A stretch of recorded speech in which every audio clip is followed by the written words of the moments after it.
Hey there guys, Simply H here again, coming at you with another installment of My World with H. Just going to chat to you a bit about movies, series, sport, a bit of exercise I've been doing, and a charity that you might want to have a look at and see if you want to do something for them. The movies that I watched this week was Looper, Here Comes the Boom, and Batman Begins. And Looper, excellent movie, I really enjoyed it. It is about a dude that basically is an assassin, but he only kills people from the future, which therefore means that in his time they haven't existed yet, so therefore something to that effect. Long story short, just have a look at it, watch the movie. I definitely recommend it. I enjoyed the movie. Reminded me a little bit about the premise of Terminator, but I'm not saying it's that type of movie, don't get me wrong. Have a look at it. Cool cast as well. I really enjoyed the guys that were in the movie as well. Then Here Comes the Boom, excellent as well. It's obviously a comedy. It's about a school teacher that becomes a UFC fighter to make money for his school's music program, because the bad guy head teacher wants to cut the music program. And then obviously Batman Begins. Being the Batman fan that I am, I enjoy watching the old Batman trilogy over and over, and this week it was Batman Begin that I watched. Obviously you can't go wrong with that. Series that I've watched this week is Penny Dreadful, Game of Thrones. Obviously we've all been waiting for that for quite some time now. And Gotham, Supergirl, Modern Family, and Flash are the ones that I caught up on this week. I'm going to start with Penny Dreadful because it is the first one I watched after our last video, and I really recommend it to people that like the old origin stories of all the old horror characters and that. I really enjoyed that. I've only watched the first 2 episodes, don't get me wrong, I didn't watch everything yet, but it's definitely one that I am enjoying. It starts off a bit slow, but it gets in and going pretty cool. Then obviously Game of Thrones, we've been waiting for that now for quite some time, and yes, the Red Witch turns out to be a 400-year-old funny looking thing. That was pretty hectic for me too. I know all of you think so. Gotham has been getting better and better in my book. The only problem I have with Gotham is I'm not sure how the timelines are working, if everything does actually end up becoming the right timeline for Batman's villains. But at the same time, my theory is that it might be some sort of alternate world, like Earth 2 or Earth 3 or something to that effect. But I'm not clued on what exactly timelines are supposed to be like, and how old the guys are supposed to be compared to Bruce. But yeah, it just seems like some of the characters are too early, and and some of the characters that are being captured and so on, there's not enough of an origin of their story yet. So I think there might be something coming up to that line where they're actually going to have it's an alternate world or something like that. I don't know. Then Supergirl. A lot of guys are giving this series a bit of flack. Personally, I'm enjoying it. I like the fact that it's a little bit lighter than some of the other series. But I also like the fact that they're not scared to take on some pretty big villains. And I have started watching it because of the fact that it has probably in where you are in the series, but where I am in the series, it's definitely not crossed over yet into Arrow and into Flash too much. Flash and Arrow have obviously crossed over now, but yeah, it's just basically not there yet where I am in the series. And then obviously, as I said, Flash had just started crossing, or has been crossing over quite a bit. In fact, Flash originated from Arrow, so don't take what I'm saying there for a second. And then Modern Family, I didn't know that there was another season out that I'd missed, so I've caught up on that now. Always been, or not always been, since it started, it's been one of my favorite how can I say, series or sitcom to watch. And I definitely recommend it. If you haven't seen Modern Family yet, come on guys, what you on about? Then in the sports news for this week, again I'm going to start with the World Rugby. The top 5 is still Wales at 5, England 4, South Africa, Australia and New Zealand. And then in sevens, you've got USA at 5, Australia at 4, New Zealand at 3, and Fiji at number 1 in the sevens. Currie Cup, currently the Boland Cavaliers are 5th, then the Golden Lions are 4th, the SWD Eagles are 3rd, the Border Bulldogs are 2nd, and the Griquas are 1st. And finally the Super Rugby after week 9, and that's no games has been played in week 10 yet, so that is the legitimate week 9 end of the week stats. At number 5, the Hurricanes. The 4th team is the Lions. The 3rd is the Stormers. The 2nd is the Crusaders. And the number 1 team on points is the Chiefs.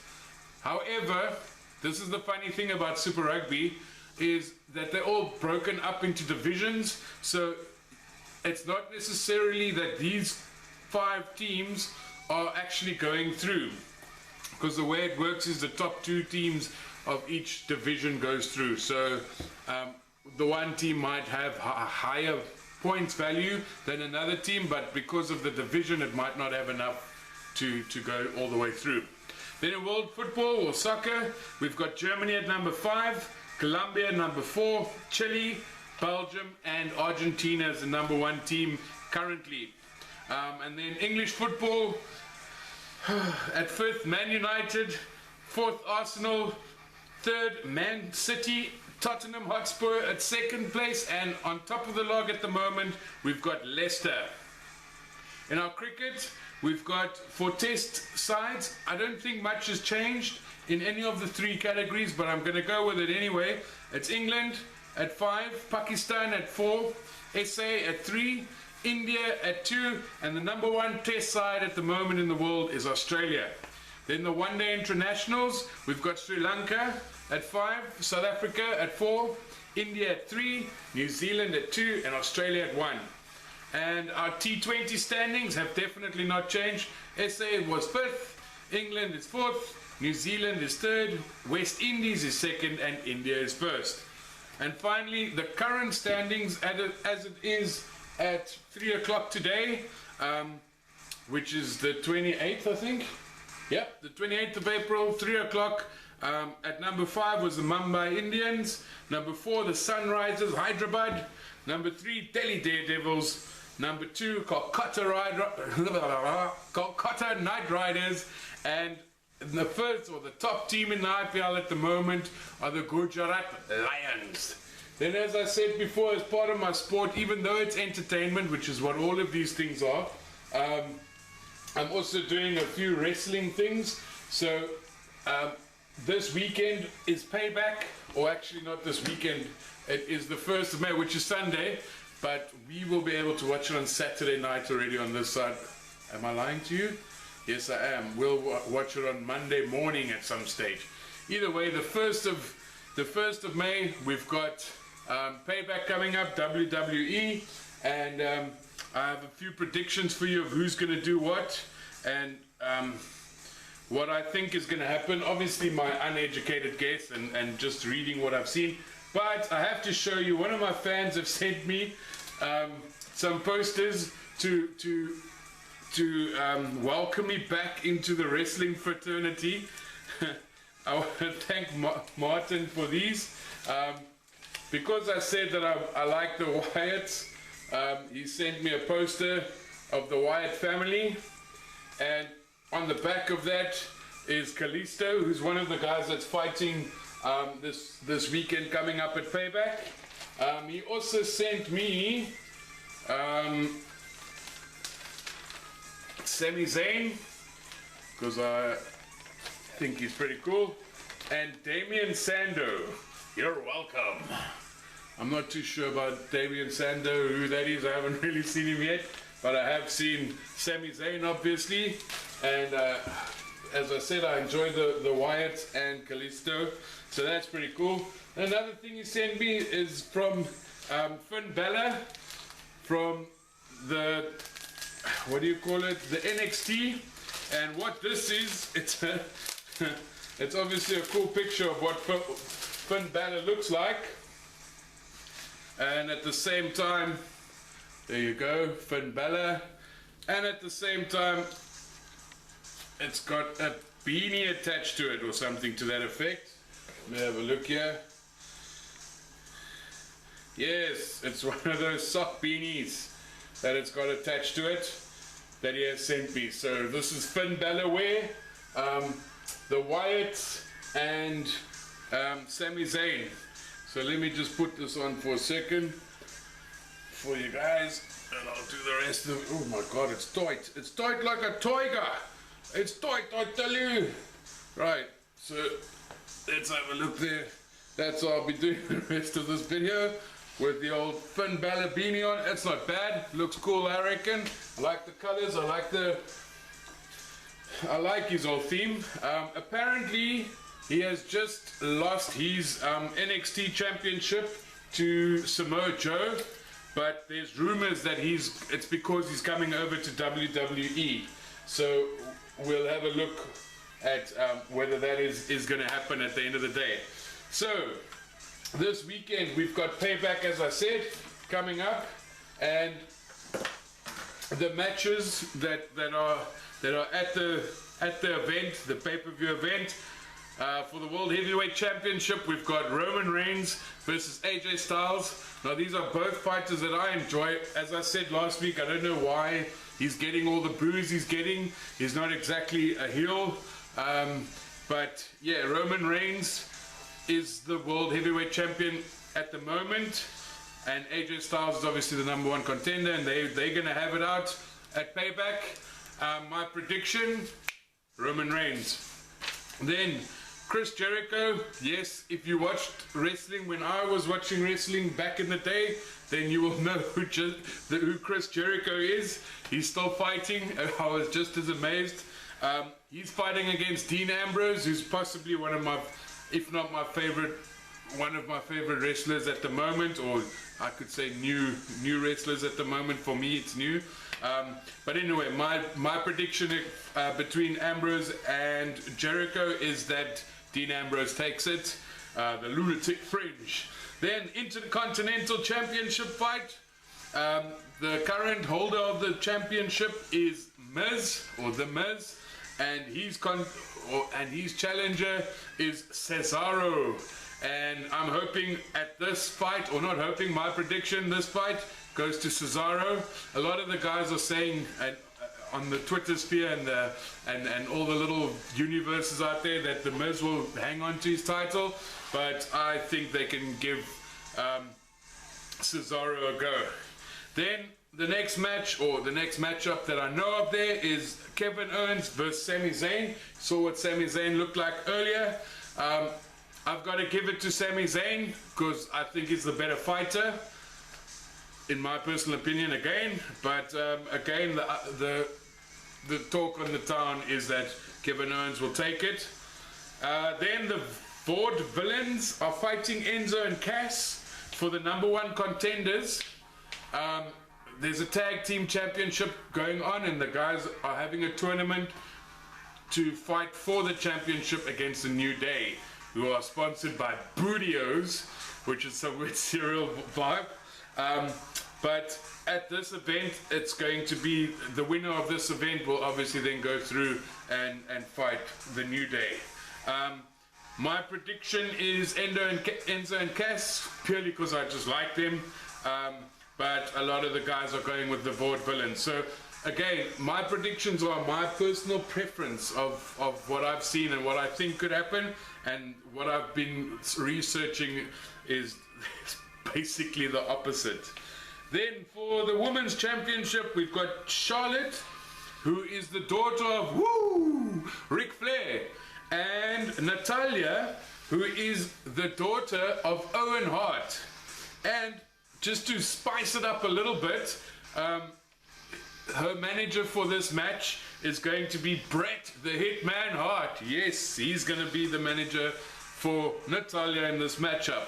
I think it's going to be a tough matchup between the two of them, Charlotte and Natalya, but I think with all her cunning ways and her little ways of cheating, I think Charlotte's going to keep her championship and stay the women's champion for a little while longer.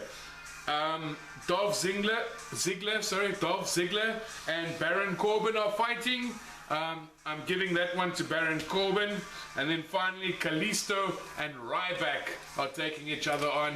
And I believe that Kalisto is going to take it. I think it is the start of the USA Championship tournament, that match. So that's also a good one to look out for. Guys, I think it's going to be a good show, the payback that's coming up.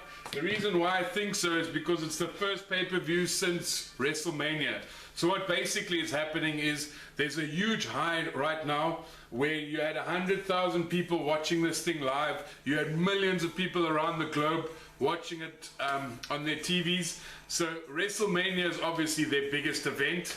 And the first pay-per-view after that, because there's still a lot of us, and me included, that's still on a high from WrestleMania. So they're obviously going to try and not top it, but try and equal it and keep it exciting. So I definitely think it's going to be a great spectacle. If you have a chance, do try to check it out. Again, something that I read this week about wrestling. A lot of people say, yeah, wrestling is fake, wrestling is fake. But you tell me what entertainment thing that you watch or that you are into that is not fake. What this guy was saying is that if you watch a movie, or if your entertainment is watching movies, those guys have like 40, 50, 60 takes until they have the perfect scene. Whether it is even if you're into sitcoms and things like that, the guys have so much time to actually redo things because they're filming it so that they can do it over and over and over.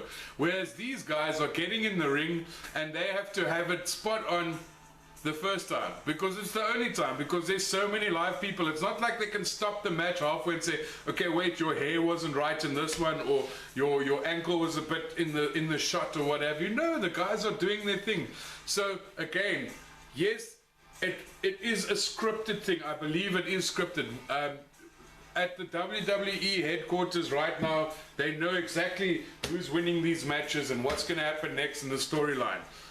And that's why I say it's a story. It's basically, the only way I can put it, it is a soap opera for men. And at the same time, you're getting to watch some people look like they're kicking each other's asses. The other thing is though, there's no way that if you fall through a table from 2-3 stories up that you're not going to get hurt. There's no way that when they fly into each other that there's no injuries. Come on. We know there's injuries. We've seen the breaks. Go on YouTube. Go check all the breaks and all the injuries that the guys get there. So at the end of the day, it is entertainment. It's not sport. It's sports entertainment. It's not sport per se where nobody knows who's going to win until the match happens and then there's a winner. It is entertainment. It's basically, these guys are modern day gladiators is the only way I can really put it. They're doing it for our entertainment. And hopefully they don't kill each other. Not that it hasn't happened, but yeah, hopefully they don't end up killing each other in the ring. Then, as I said, I was going to chat to you about a charity that I was looking at, or that I learned about this week. The name of the charity is urbanpersuit. You can go check them out, urbanpersuit.co.uk. Urban Pursuit is a not-for-profit alternative education provider serving schools and academies of school exclusion get back on track through adrenaline sports and adventure activities. So basically what they're doing, mainstream schooling is not working for these kids. So before these kids go right off the rails or something bad ends up happening, which as we all know by now, that's what happens most of the time. These guys actually step in and show them alternative educational things which I think is awesome. If you go have a look at the website, there's a video you can watch about it. I'll definitely link it in the description below so that you can have a look. But it's definitely one that I would say that if you can get involved, or if you can donate or whatever. I don't even know if there's a way to donate on the site. I haven't studied the site or anything. I fortunately know the guy that started it, so if I can sponsor in any way or do anything in any way, I will definitely be able to speak to the guy, and that's how I learned about this initiative. It's definitely something I would have loved to be able to get involved in, but yeah, we'll see how it goes when we get there. Then the last weekend on Saturday, my wife and two of our friends, we went to Bath Racecourse, not to watch horse racing, but to go and take part in the color obstacle rush. It was awesome. It was great, great fun. Basically, what it is it's a whole bunch of obstacles made out of bouncy castles type of things, and you've got to run through them or climb over them or slide down them or what have you, and you're doing it while doing a 5k, plus they're throwing paint at you, so it's all in the name of fun. We did get little medals at the end and all that, but it wasn't like a timed event or anything like that. It was basically just fun, and yes, it's helping me with my fitness levels, which I need to get up again a little bit. And then the last thing I'm going to speak about today, it's back to politics again. Politics in sport, which, as I said before, that's nonsense. But anyway, the politics in sports that I'm going to be talking about is the fact that our Minister of Sport in South Africa has announced this week that our sports teams are not allowed to host any international matches in South Africa until we get the transformation right. I don't know how they expect that to change anything. Taking away the fact that you can play at home does not necessarily add to anything, and in fact I'm sure that's a huge revenue income for our country, to bring people to our country to see the sports spectacles. It's tough already, the fact that there are such things as quotas. The debate is long about whether it is worth it or whether it's actually going to benefit anybody, but at the end of the day, taking the competition away, or chasing the sport away from our country, definitely, I don't think, in my opinion, that is what needs to happen, or that's going to work for anybody or anything. It is a pretty sad thing when politics get into sport, but as we know by now, in South Africa, politics seems to get into everything. It's very sad, and yeah, it's not cool, and it's tough that it has to be that way. Especially if you know what I mean about a proud nation when it comes to our sport. The guys are very proud. The stakes are very high, and then we putting our own obstacles in the way, as well as whatever other international obstacles there are. It's already such a huge stage to play at international level of any sport, I reckon, but then to add in extra obstacles that aren't there is a bit silly. But yeah, that's the way it is. I want to thank you again for watching. I hope you enjoyed today's episode. I will try and keep up this weekly thing. I really have fun doing it. You can keep an eye out. I'm going to be doing another Q&A, answer to a Q or A to a Q pretty soon, so keep an eye out for that one. And yeah, I'll catch you guys again soon. Comment, like, subscribe, unlike, share if you care, share if you dare. I don't mind. Either way, thank you so much for your time, and have a good one. Goodbye.